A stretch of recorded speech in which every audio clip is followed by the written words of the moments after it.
Halo semua, salam sejahtera Malaysia. Apa kabar Anda? Saudara-saudara, tuan-tuan dan perempuan semua, selamat datang ke channel Fails Lifestyle. Oke, hari ini satu ulasan menarik yang saya nak sampaikan.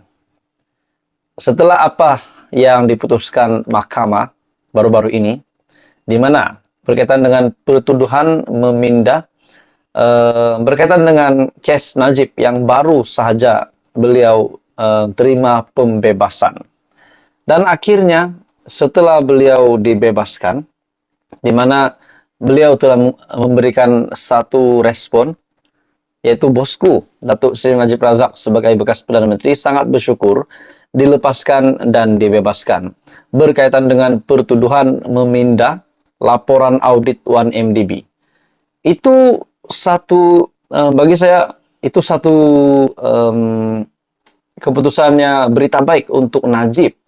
Namun hari ini, saudara-saudara, terdapat satu kejutan besar yang diterima oleh Najib Razak, yang diterima oleh Rosmah Mansur, di mana terdapat satu pendedahan yang mengejutkan, di mana telah menampakkan bahwa Najib belum selamat.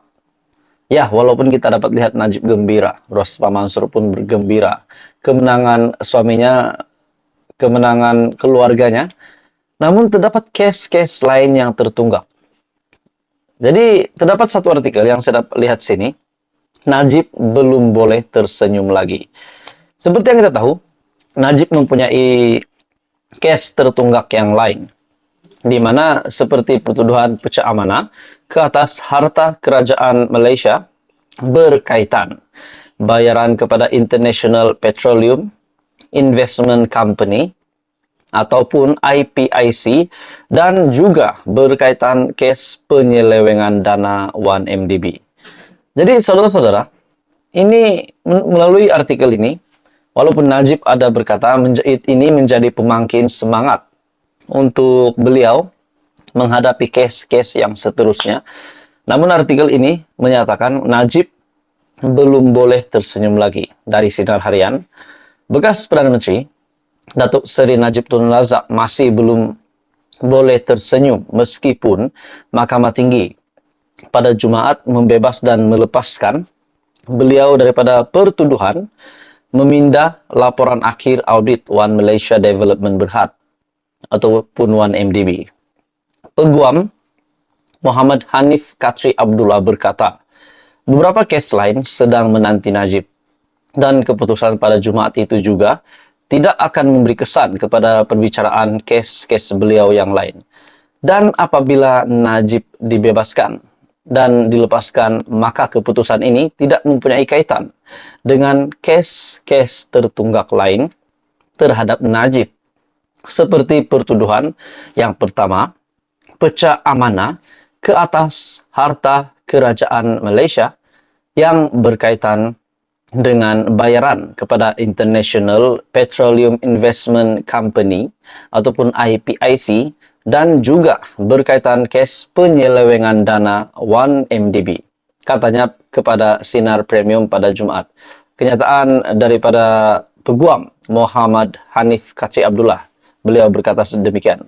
Beberapa kes lain yang sedang menanti Najib dan keputusan pada Jumaat itu tidak akan memberikan kesan kepada perbicaraan kes-kes Najib yang lain. Jadi saudara-saudara, dengan kenyataan daripada Peguam Muhammad Hanif Katri Abdullah, apa komen Anda? Ya, kita tahu memang Najib ada kes lain yang tertunggak. Namun kita dapat lihat di ruangan komen di Facebook yang menampakkan mengucapkan tahniah kepada Najib. Dan Rosmah Mansur juga bersuara berkata, Rosmah gembira, Najib lega, Rosmah gembira. Jadi saudara-saudara, inilah yang berlaku setelah keputusan yang diterima Najib oleh mahkamah, di mana beliau telah dibebaskan, dibebaskan daripada pertuduhan memindah laporan akhir 1MDB, audit 1MDB. Apa komen Anda? Teruskan bersama di dalam channel ini untuk perkembangan yang seterusnya. Hai semua, selamat pagi, salam sejahtera Malaysia. Tuan-tuan dan puan-puan, saudara-saudara yang saya amat kasihi semua, terima kasih kerana masih setia di dalam channel Fails Lifestyle. Saudara-saudara, terdapat satu pendedahan yang saya nak sampaikan hari ini berkaitan dengan pendedahan daripada SPRM yang bagi saya ini pasti mengejutkan rakyat Malaysia. Banyak tangkapan-tangkapan pemimpin-pemimpin yang direman sebelum ini yang disahkan oleh SPRM serta Azam Baki sendiri mengesahkan perkara ini. Ada pemimpin yang kita lihat memang tidak terlibat rasuah pun, namun dipanggil untuk memberikan kenyataan dan bantuan untuk bantu siasatan, memberikan penerangan untuk bantu siasatan. Hari ini, saudara-saudara, terdapat satu pendedahan di mana ada pemimpin yang dikatakan mempunyai BMW, mempunyai harta yang sangat banyak, yang mewah, kerap bercuti ke luar negara, dan juga mempunyai motosikal yang berjenama mewah, contohnya Harley Davidson, kereta BMW. Jadi akhirnya pendedahan ini berkata bahwa SPRM akan menyiasat sesiapa sahaja yang dilihat mencurigakan, dan di dalam artikel yang saya ambil ini dilihat bahwa ada 40 individu yang ditangkap. Di bawah tajuk artikel yang saya ambil dari My Metro, kalau ada pakai BMW, sila siasat. Wow, ini satu amaran yang keras. Menurut satu kenyataan dari pengarah bahagian perisikan Ibu Pejabat SPRM Putrajaya, Datuk Azmi Kamaruzaman, saya tahu ada kaki tangan penguat kuasa laut panas punggung dengan tindakan tegas SPRM mengutip individu yang terkait rasuah.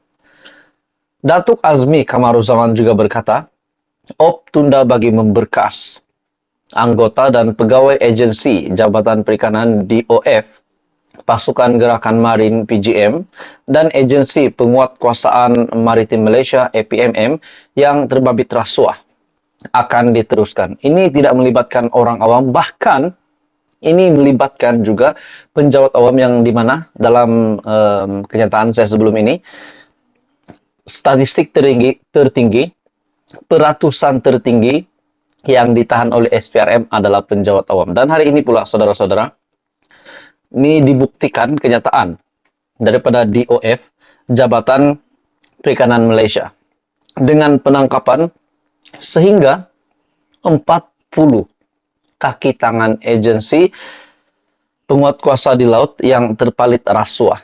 Ini satu tangkapan yang sangat mengejutkan bagi saya. Oke, saudara-saudara, sebelum saya meneruskan, saya meminta jasa baik Anda untuk bantu sebentar channel ini dengan menekan butang like. Anda dipersilakan share video ini dan tekan butang subscribe. Oke, saudara-saudara, akhirnya pendedahan demi pendedahan, dan hari ini pula sehingga mencapai angka 40 kaki tangan agensi penguat kuasa di laut yang ditahan, yang terlibat dengan terpalit rasuah. Menurut kenyataan Unit Komunikasi Korporat Jabatan Perikanan Malaysia kepada Harian Metro, Jabatan Perikanan menyokong penuh tindakan diambil oleh SPRM dalam mengekang aktiviti rasuah dalam kalangan penjawat awam. Pihak DOF turut memandang serius pendedahan dan artikel dikeluarkan akhbar ini berhubung 40 kaki tangan agensi penguat kuasa di laut yang terpalit rasuah. Jadi, saudara-saudara, dalam kenyataan ini juga telah memperlihatkan bahwa kalau ada pemimpin ataupun penjawat awam, golongan penjawat awam, dan siapa sajalah individu yang kita dapat lihat kehidupan beliau seperti tidak sesuai dengan gaji RM 5.000, sudah pasti SPRM akan menyiasat perkara tersebut. Jadi, saudara-saudara, ini juga terlibat di dalam penguat kuasa di laut, yaitu pegawai atau penjawat awam yang telah bersama-sama antara yang mula menerima rasuah dari tauke, bot nelayan, dan pemilik sangkar ikan sejak tahun 2015. Dan tindakan mengambil rasuah ini membawa kesan lebih buruk apabila penggunaan pukat tunda atau pukat gading oleh nelayan mengakibatkan kemusnahan besar kepada ekosistem dan hidupan marin. Ini satu